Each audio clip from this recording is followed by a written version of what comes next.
Club house बनकर तैयार होने वाला है अभी।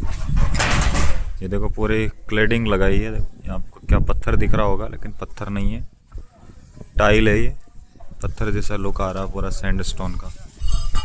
और ये देखो ये भी टाइल है, पूरी स्टोन का लुक। ये हमारा स्विमिंग पूल भी तैयार हो गया, बहुत बड़ा है। और टाइल का काम बाकी है, पूरे पे आउटर में टाइल लगा दी, पेंट का झंझट खत्म।